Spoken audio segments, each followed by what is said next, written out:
നമ്മൾ സാധാരണ ഓരോ ആപ്പുകൾക്ക് വേണ്ടി പെർമിഷൻസ് കൊടുക്കാറുണ്ട്. ഓരോ ആവശ്യങ്ങൾക്ക് വേണ്ടി ഓരോ ആപ്പ് ഡൗൺലോഡ് ചെയ്യും. ആ ഡൗൺലോഡ് ചെയ്യുന്ന ആപ്പിന് ഗാലറി പെർമിഷൻ ആണെങ്കിൽ അത് കൊടുക്കും, ലൊക്കേഷൻ പെർമിഷൻ കൊടുക്കും, അതുപോലെ തന്നെ നമ്മുടെ കോൺടാക്റ്റ് പെർമിഷൻ കൊടുക്കും. അങ്ങനെ നമ്മൾ എല്ലാ പെർമിഷൻസും കൊടുക്കാറുണ്ട്. ആ ഒരു ആപ്പിൻ്റെ ആവശ്യം അവസാനിച്ചെങ്കിൽ തീർന്നെങ്കിൽ നമുക്ക് അതിലേക്കുള്ള പെർമിഷൻ ഓഫ് ചെയ്യാൻ സാധിക്കും. വളരെ സിമ്പിളായിട്ട് ഒരു ക്ലിക്ക് കൊണ്ട് നിങ്ങൾക്ക് അതൊക്കെ കണ്ടെത്തി മനസ്സിലാക്കി നിങ്ങൾക്ക് സ്റ്റോപ്പ് ചെയ്യാൻ സാധിക്കും. നിങ്ങളിങ്ങനെ സ്റ്റോപ്പ് ചെയ്തിട്ടില്ല എന്നുണ്ടെങ്കിൽ നിങ്ങളുടെ ഗാലറി പെർമിഷൻ കൊടുത്തു കഴിഞ്ഞാൽ ഇപ്പോൾ കഴിഞ്ഞ ദിവസം നമുക്കറിയാൻ സാധിക്കും, ലോൺ ആപ്പ് ഉപയോഗിച്ച ഒരു വ്യക്തി ആ വ്യക്തിയുടെ മൊബൈൽ ഫോണിൽ നിന്ന് അയാളുടെ ഫോട്ടോകളെടുത്ത് ആ ഫോട്ടോ മോർഫ് ചെയ്തുകൊണ്ട് അദ്ദേഹത്തിൻ്റെ ഫോട്ടോ ദുരുപയോഗം ചെയ്ത് അദ്ദേഹത്തിൻ്റെ സുഹൃത്തുക്കൾക്കും ഫാമിലിയിലുള്ള ആളുകൾക്കൊക്കെ അയച്ചു കൊടുത്ത് ഭീഷണിപ്പെടുത്തിയതൊക്കെ കേൾക്കാൻ സാധിക്കും. അതുപോലെ തന്നെ കോൺടാക്റ്റ് പെർമിഷൻ എടുത്ത് നമ്മുടെ പ്രിയപ്പെട്ട ആളുകളുടെ കോൺടാക്റ്റ് നമ്പർ അവർ കളക്ട് ചെയ്തുകൊണ്ട് അവർക്ക് വിളിച്ച് ഭീഷണിപ്പെടുത്തുന്ന ഒരു രീതി കഴിഞ്ഞ ദിവസം നമ്മൾ ടീച്ചർക്ക് കോൾ ചെയ്തതുമായി ബന്ധപ്പെട്ടൊക്കെ നമ്മൾ ഫോൺ ആപ്പിൽ നിന്നുള്ള ഡീറ്റെയിൽസൊക്കെ നമ്മൾ കണ്ടു. അത്തരത്തിൽ നമ്മൾ കൊടുക്കുന്ന പെർമിഷനിലൂടെയാണ് അവർക്ക് നമ്മുടെ കോൺടാക്റ്റുകളും നമ്മുടെ ഗാലറി പെർമിഷൻസ് കൊടുത്ത് ഗാലറിയിൽ നിന്നുള്ള ഫോട്ടോസുകൾ അങ്ങനെ തുടങ്ങിയിട്ട് എല്ലാ ഡാറ്റകളും അവർക്ക് കളക്ട് ചെയ്യാൻ സാധിക്കുന്നത്. അതുകൊണ്ട് തന്നെ നമ്മൾ കൊടുക്കുന്ന പെർമിഷൻ കൃത്യമായിട്ടും അത് ആവശ്യമുള്ളതല്ലെങ്കിൽ സ്റ്റോപ്പ് ചെയ്യാൻ ശ്രമിക്കുക എന്നുള്ള ഏറ്റവും പ്രധാനപ്പെട്ട കാര്യമാണ്. നമ്മൾ ഇന്നത്തെ വീഡിയോയിൽ ഒരു ക്ലിക്ക് കൊണ്ട് നിങ്ങൾക്ക് ആവശ്യമില്ലാത്ത ആപ്പുകൾ അതിൻ്റെ ആവശ്യം കഴിഞ്ഞെങ്കിൽ അതിലേക്കുള്ള പെർമിഷനൊക്കെ ഏത് സമയത്ത് നിങ്ങൾക്ക് സ്റ്റോപ്പ് ചെയ്യാൻ സാധിക്കും. അതെങ്ങനെ ഞാൻ കാണിച്ചു തരാം. അപ്പോൾ എങ്ങനെയാണ് ഈ പെർമിഷൻസൊക്കെ ആപ്പുകൾക്ക് കൊടുത്ത പെർമിഷൻസും അതുപോലെ തന്നെ വെബ്സൈറ്റുകൾക്ക് കൊടുത്ത പെർമിഷൻസും എങ്ങനെ സ്റ്റോപ്പ് ചെയ്യുക എന്നുള്ളത് ഞാൻ കാണിച്ചു തരാം. അപ്പോൾ അതിനുവേണ്ടി നമ്മൾ ആദ്യം വെബ്സൈറ്റിലേക്ക് കൊടുത്ത പെർമിഷൻസ് ഏതൊക്കെ നോക്കാം. അതിനുവേണ്ടി ഞാനിവിടെ ആദ്യം ഗൂഗിൾ ക്രോം ഓപ്പൺ ചെയ്യാണ്. കാരണം സാധാരണ നമ്മൾ ഗൂഗിളിലൂടെയാണ് നമ്മൾ ഓരോ കാര്യങ്ങൾ സെർച്ച് ചെയ്യുന്നത്. അപ്പോൾ ഗൂഗിൾ ക്രോം ഇതുപോലെ ഓപ്പൺ ചെയ്ത് കഴിഞ്ഞാൽ ഏറ്റവും മുകളിൽ വലതു ഭാഗത്ത് 3 ഡോട്ട് കാണും, അതിനകത്ത് ക്ലിക്ക് ചെയ്ത് കൊടുക്കുക. ക്ലിക്ക് ചെയ്യുമ്പോൾ ഇതുപോലെ ഓപ്പൺ ആയിട്ട് വരും. ഇവിടെ സെറ്റിങ്സ് ഒരു ഓപ്ഷൻ കാണും, അതിനകത്ത് ക്ലിക്ക് ചെയ്യുക. ക്ലിക്ക് ചെയ്യുമ്പോൾ ഇതുപോലെ ഓപ്പൺ ആയിട്ട് വരും. ഇവിടെ താഴെ ഭാഗത്തേക്ക് വന്നാൽ ഇവിടെ കാണാൻ നിങ്ങൾക്ക് സൈറ്റ് സെറ്റിങ്സ് ഒരു ഓപ്ഷൻ ഇവിടെ കാണാൻ സാധിക്കും. അതിനകത്ത് ക്ലിക്ക് ചെയ്ത് കൊടുക്കുക. ക്ലിക്ക് ചെയ്യുമ്പോൾ ഇതുപോലെ ഓപ്പൺ ആയിട്ട് വരും. ലൊക്കേഷൻ പെർമിഷൻ നമ്മൾ എവിടെയൊക്കെ കൊടുത്തു എന്നുള്ളത് ആ ലൊക്കേഷൻ ഭാഗത്ത് ക്ലിക്ക് ചെയ്ത് കഴിഞ്ഞാൽ ഇവിടെ കാണാൻ നിങ്ങൾക്ക് താഴെ ഭാഗത്തേക്ക് നോക്കിയാൽ ഇവിടെ കാണാം അലോവ്ഡ് എന്ന് കാണാൻ സാധിക്കും. ഇവിടെ ഏറ്റവും താഴെ ഒരു വെബ്സൈറ്റ് കാണാം. ഈ വെബ്സൈറ്റ് എന്തിനു ഉപയോഗിച്ചാണെന്ന് പോലും എനിക്കറിയില്ല.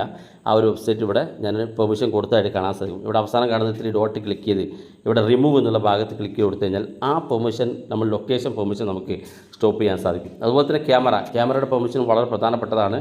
നിങ്ങൾ ബാത്റൂമിലൊക്കെ മൊബൈൽ ഫോൺ കൊണ്ടുപോകുന്ന ആളാണെന്നുണ്ടെങ്കിൽ നിങ്ങളുടെ മൊബൈൽ ഫോൺ അവർക്ക് ഏത് സമയം ആക്സസ് ചെയ്ത് നിങ്ങളുടെ ക്യാമറ ഓപ്പൺ ചെയ്യാൻ സാധിക്കും. അപ്പോൾ നിങ്ങളുടെ ഫോട്ടോസുകളൊക്കെ എടുത്ത് പിന്നീട് അത് ദുരുപയോഗം ചെയ്യാനൊക്കെ കാരണമാകും. ക്യാമറ പെർമിഷൻ കൊടുക്കുന്നതും പ്രധാനപ്പെട്ട നമുക്ക് ആവശ്യമുള്ള ആപ്പുകൾക്ക് മാത്രം കൊടുക്കുക. ആവശ്യം കഴിഞ്ഞാൽ അതിൻ്റെ പെർമിഷൻ നമുക്ക് സ്റ്റോപ്പ് ചെയ്യാൻ സാധിക്കും. അപ്പോൾ ഓരോ നിങ്ങൾ ചെക്ക് ചെയ്ത് നോക്കുക ഏതൊക്കെ വെബ്സൈറ്റുകൾക്ക് നിങ്ങൾ പെർമിഷൻ കൊടുത്തിട്ടുണ്ടെങ്കിൽ അതൊക്കെ ഇവിടെ വെച്ച് ക്ലിക്ക് ചെയ്ത് കഴിഞ്ഞാൽ നിങ്ങൾക്ക് കാണാൻ സാധിക്കും. ഇനി നമ്മൾ ആപ്പിലേക്ക് വരാം. ഏറ്റവും കൂടുതൽ ആപ്പുകൾക്ക് നമ്മൾ പെർമിഷൻ കൊടുക്കാറുണ്ട്. ഓരോ ആവശ്യത്തിന് വേണ്ടി ഡൗൺലോഡ് ചെയ്യുന്ന ആപ്പുകൾക്ക് നമ്മൾ പെർമിഷൻ കൊടുക്കാറുണ്ട്. അതിനുവേണ്ടി അത് മനസ്സിലാക്കുന്നതിന് വേണ്ടി നമ്മൾ മൊബൈൽ ഫോണിൻ്റെ സെറ്റിങ്സ് ഓപ്പൺ ചെയ്ത് പെർമിഷൻ എന്ന് മാത്രം ടൈപ്പ് ചെയ്ത് കൊടുത്താൽ മതി. ഇപ്പോൾ പെർമിഷൻ മാനേജർ എന്ന് കാണാൻ സാധിക്കും ചില ഫോണിനകത്ത് ആപ്പ് പെർമിഷൻ എന്ന് കാണാൻ സാധിക്കും. ഇപ്പോൾ ഞാനിവിടെ പെർമിഷൻ എന്ന് മാത്രം കൊടുത്തപ്പോൾ കാണാം പെർമിഷൻ മാനേജർ എന്ന് കാണാൻ സാധിക്കും. ഇവിടെ ഓരോ ഫോണും വ്യത്യസ്ത പേരിലായിരിക്കും കാണാൻ സാധിക്കും. ഞാനിവിടെ പെർമിഷൻ മാനേജർ എന്നുള്ള ഭാഗത്ത് ക്ലിക്ക് ചെയ്ത് ഇവിടെ വീണ്ടും പെർമിഷൻ മാനേജർ എന്നുള്ള ഭാഗമുണ്ട്, അതിനകത്ത് ക്ലിക്ക് ചെയ്ത് കൊടുക്കണം. ഇപ്പോൾ ഇവിടെ കാണാൻ സാധിക്കും ഓരോ പെർമിഷൻസ്. ഇപ്പോൾ കലണ്ടർ പെർമിഷൻ കൊടുത്തത്, കോൾ ലോഗ് പെർമിഷൻ കൊടുത്തത്, ക്യാമറ പെർമിഷൻ കൊടുത്തത്, കോൺടാക്റ്റ് പെർമിഷൻ കൊടുത്തോ കാണാം. ഇതൊക്കെ ഓരോ ആപ്പുകൾക്കാണ്. നേരത്തെ നമ്മൾ പരിശോധിച്ച വെബ്സൈറ്റിലേക്കുള്ള പെർമിഷൻ കൊടുത്തതാണ്. ഇവിടെ ആപ്പുകൾ കൊടുത്ത പെർമിഷനാണ്. ഇവിടെ ക്യാമറ പെർമിഷനിൽ കാണാം 54 ആപ്പ് ടോട്ടലുണ്ട്. 54 ആപ്പിനകത്തും 22 ആപ്പിനും ഞാൻ ക്യാമറ പെർമിഷൻ കൊടുത്തിട്ടുണ്ട്. ഇപ്പോൾ ഏതൊക്കെ ആപ്പുകൾക്കാണ് ക്യാമറ പെർമിഷൻ കൊടുത്തതെന്ന് കൃത്യമായിട്ട് ആപ്പുകളുടെ ഫോട്ടോസ് ആയി നമുക്ക് ഇവിടെ തന്നിട്ടുണ്ട്. അപ്പോൾ ഏതെങ്കിലും ആപ്പുകൾക്ക് നമ്മൾ ക്യാമറ പെർമിഷൻ കൊടുത്തിട്ട് ഒഴിവാക്കണമെന്നുണ്ടെങ്കിൽ അതിനകത്ത് ഇതുപോലെ ക്ലിക്ക് ചെയ്യുക. ഇവിടെ കാണാൻ സാധിക്കും ക്യാമറ പെർമിഷൻ എന്നുള്ളത് hello only well using the app എന്നുള്ള ഭാഗത്താണ്.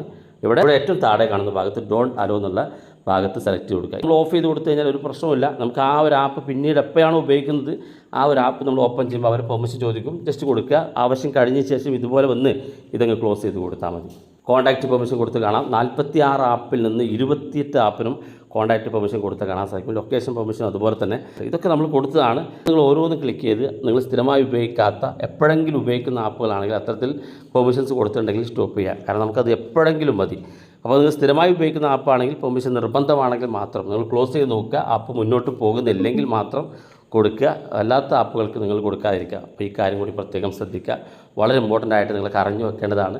പിന്നീട് എപ്പോഴെങ്കിലും നമ്മുടെ ഫോട്ടോസോ കോൺടാക്ട്സോ ഒക്കെ ഉപയോഗിച്ച് ക്യാമറ ഒക്കെ ഉപയോഗിച്ച് ദുരുപയോഗം ചെയ്ത് കഴിഞ്ഞാൽ നമുക്ക് തടുക്കാൻ സാധിക്കില്ല. വീഡിയോ ഇഷ്ടപ്പെട്ടെങ്കിൽ നിങ്ങളുടെ സുഹൃത്തുക്കൾക്ക് മറക്കാതെ ഷെയർ ചെയ്ത് കൊടുക്കുക. ഇതുപോലുള്ള വ്യത്യസ്തമായ അറിവുകളുമായി നോക്കി അടുത്ത വീഡിയോയിൽ കാണാം.